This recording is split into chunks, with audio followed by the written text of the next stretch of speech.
Right, ladies and gentlemen, my name is Kieran, and yes, welcome back to Fallout 76. Yeah, I never really thought I would actually return to this game despite me being a massive Fallout fan, but you know, here I am. So why did I return? Well, I was watching Bethesda's E3 conference last night, and what did I see? Well, I seen Todd Howard walk on the stage with the boys over at BGS to reveal what the Nuclear Winter and Wastelanders DLC actually is. Which is, like, much to my surprise, because I never would have guessed Todd Howard and BGS walk out to be, like, the frontliners, to be, like, the main people up on stage first, and I'm like, alright, okay, that's different, I suppose.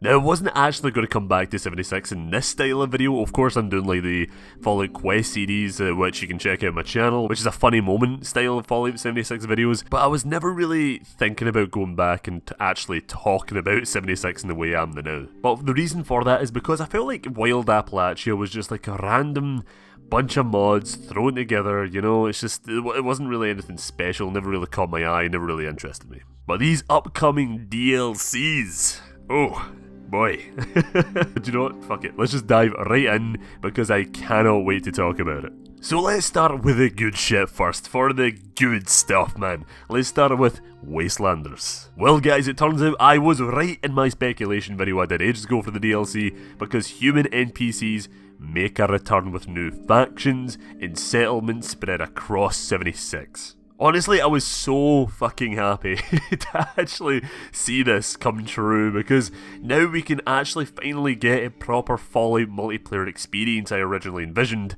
when this game was first announced. So the trailer starts out dead dramatic like, but then we actually approach a small camp. What is in this camp? Oh, it's nothing, it's just fucking NPCs, that's all, and a wee character called Daniel, who moved to Appalachia because he heard of our exploits, you know, the Vault of 76 dwellers exploited the land and how we're fighting back and rebuilding the Wasteland, and he got kind of inspired, so he wants to join the fight. What I also spotted as well is that there is actually kids in this DLC, which for some reason I just didn't really expect to see that in this sort of game. I don't know why, I think it's because it's multiplayer, so...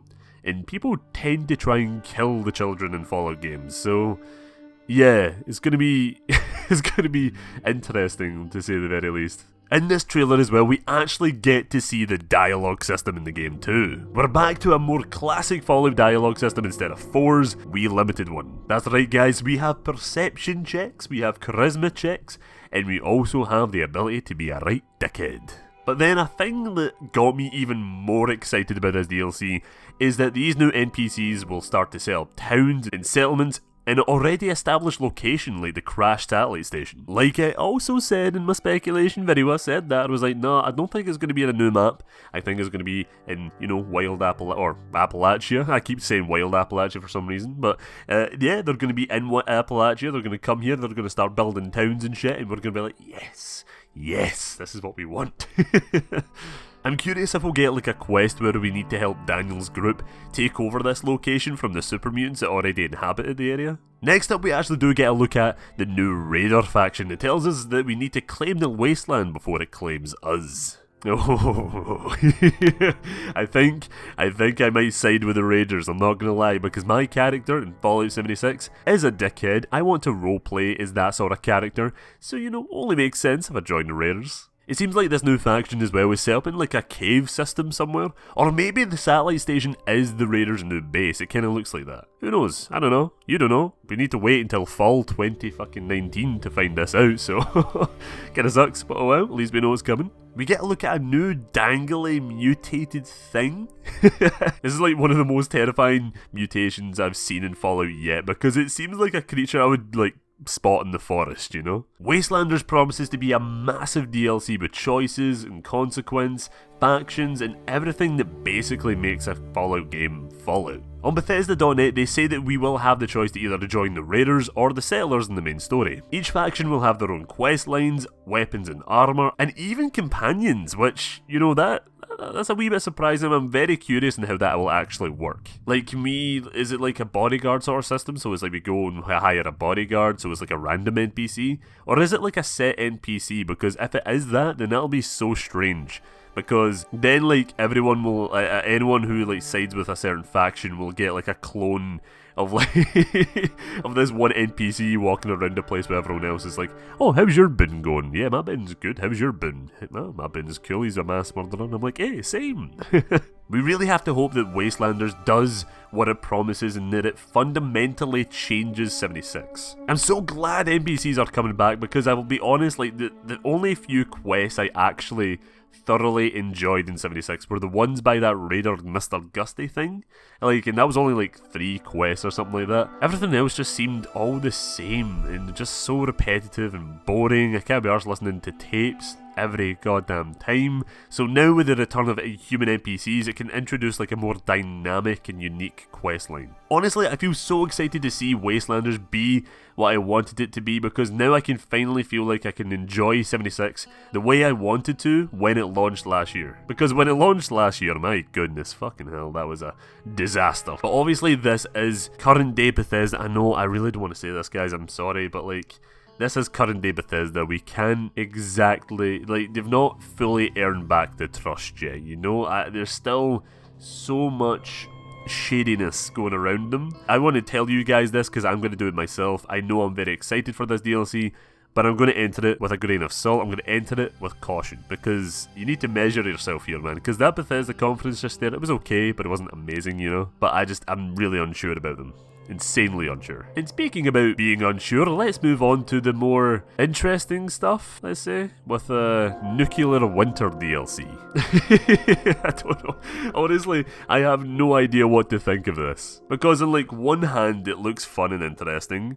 Then on the other hand, it's a fucking Battle Royale mode. Like, didn't this trend of having Battle Royale games and modes and shit kinda die out last year, or is that just me? I think it's just me. It feels like just me, because I'm 100% sure that I've been seeing a lot less Battle Royale Fortnite clones on Steam recently, and just in general being announced. So, yeah, another reason why I'm so unsure about this, right, is because I don't really like doing PvP in 76. It always just felt clunky and unreliable to me, like every fight. I mean, maybe this is just in survival mode, and maybe this is just in adventure mode and all that, but like, the second another player is like a higher level, that's you fucking dead, you know? Or even that, it's just like, using VATS is kind of weird, using everything else is kind of weird, gunplay is also weird, melee is like sort of more reliable than everything else. It's like the best way to play, I want to say, but at the same time everyone uses guns in PvP, so you know, they just have to hope and pray they don't fucking hit you with a bullet. Maybe that's just me. I feel like that's just kind of like my personal thing.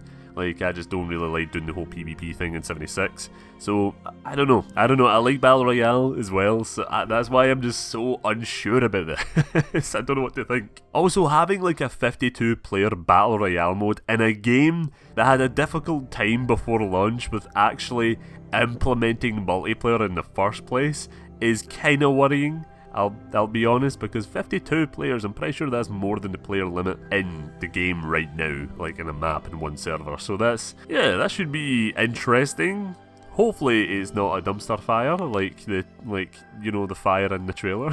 I don't know, man. I have no idea. But anyway, let's just talk about the trailer. Fuck it. Let's just dive into details. Let's just look at it and, you know, take it apart. So the story of this new game mode, which I was actually surprised by, is that the newly opened Vault 51 has an experiment where there is no overseer of the vault. So when you're cutting about in adventure mode and you first enter Vault 51, you become a candidate for the title of overseer. But the main problem is, so are 50 other vault dwellers. So what is the appropriate way to solve this problem? Well, I like this solution, but you know, it is Fallout, and it kind of makes sense, I don't know, but the solution is you have to kill each other. You have to kill each other, and whoever is the strongest and the last man standing becomes the overseer. So I'll be honest, this is such a cool backstory and concept to this mode. I like the idea of it, and I even like this waiting room. I think it's a waiting room, like you see players interacting with each other inside the vault, but I think this is like some sort of waiting lobby, you know? Oh man, if they enable microphones, oh, that place will be deadly. And for all the wrong reasons. But it does look like a cool place to hang out as well. Now this Battle Royale mode has a wee bit of Fortnite elements scattered throughout it, although one can argue that it is just utilising 76's base features, such as, you know, building camps. That's right, you can build a base during the match, which I do find mental. Not because it's so cool, but because, like, who in the right mind is going to start making a wee homestead in the middle of a battle royale match, you know? You'll become such a major target. I think people are going to be doing the whole Fortnite thing, they're just going to build random walls, they're going to be building stairs and shit like that. So I'm not excited by that, so I don't know, I don't really like that much, I'll be honest. I mean, building turrets and, like, you know, fortifying yourself is quite cool, but I know people aren't really going to do that. I don't know, it's like the way you build in 76, it doesn't really, you can't build like you would in Fortnite, where it's like insta build fucking stairs and shit and you're making towers and all that in like 2 seconds. You can't do that in 76, so I don't know, it's going to be interesting to see. The game mode comes out this week, so, you know, I'm going to play it and see what it's like. But I'll let you know on that one, I'm not too sure how that's going to work. Enemies will also appear in the mode, so while hunting down other players, you will also need to watch out for shit like, you know, super mutants, wendigos, and even scorch beasts, which, you know, oh fucking hell, that's going to be devastating. That's going to be so intense when you're in the middle of a fight, and then you're fighting someone and all you see is this fucking roar in the sky, and this cunt fucking sweeps down, attacks you and the other team. And then you're like, okay, we need to fight the Scorch. I was about to say dragon, but Scorch Beast. But what was we need to fight them as well? What is our priority here? What are we going to be doing? Who's the biggest danger to our lives right now? Another mental thing is that nukes are also in this mode. Fucking nukes. I don't know how that's going to work. So if you manage to obtain a nuclear code and find a group of players fighting each other, then, you know, I suggest you can just nuke that area and just get a bunch of kills. I wonder if the nukes in this mode will actually have the same effect on the land as it does in adventure mode, or if it's just used to, like, you know, call an airstrike on people. Also, what happens if you save the nuclear code till the very final circle and just bomb yourself and whoever remains? What happens then? Do you win because you got the final kill, or like, is it just a draw? Like, how does that work? Yeah, I'm like, I'm not really surprised, but at the same time, I didn't think they would actually go through with having a battle royale, especially after that launch. Holy shit. What I find hilarious too, right, is that they revealed the Wastelanders DLC first before they even went near nuclear winter, because they knew people would lose their shit the second they seen this, and they're like, wow, okay. So you're not doing what the players want, you're adding Battle Royale, okay. They knew people didn't really want this in Fallout, it just, I don't know man, it doesn't really make much sense at all, I don't get it. Like, it's fun to have, don't get me wrong, like, I'm going to maybe enjoy this mode, but it's not going to be like my main mode, you know. I just wish we just had more cool quest lines. I'd much prefer that than a Battle Royale mode, I'll be honest. So yeah, final thoughts. Wastelanders is cool, I'm excited for that. Nuclear Winter is a good old meh. It's a good old wee meh. So that was Fallout 76's Wastelanders and Nuclear Winter DLC. What do you think about it? Please let me know down in the comments below, because I'm actually really looking forward to reading the comments of this video. You know, I want to see what your thoughts are. I think I know kind of what they are, but I enjoy reading them anyway. Special thanks to my brilliant wee patrons, Devil, Proxy1 and TG Monster, for your continued support over my Patreon. Thank you guys so much. So yeah, Fallout. Worried, but also excited. Like, we had on one hand a great looking DLC that brings back all the features we love, and on the other hand we have Battle Royale, and it's just, okay, oh man, the contrast there is just insane. it throws us in two different fucking directions. It makes no sense. But yeah guys, thank you also so much for watching the video. Stay tuned for Bundicot, because we're going to have a lot more E3 coverage here. And so yeah, thank you all for watching, and I shall see you all later. Bye bye.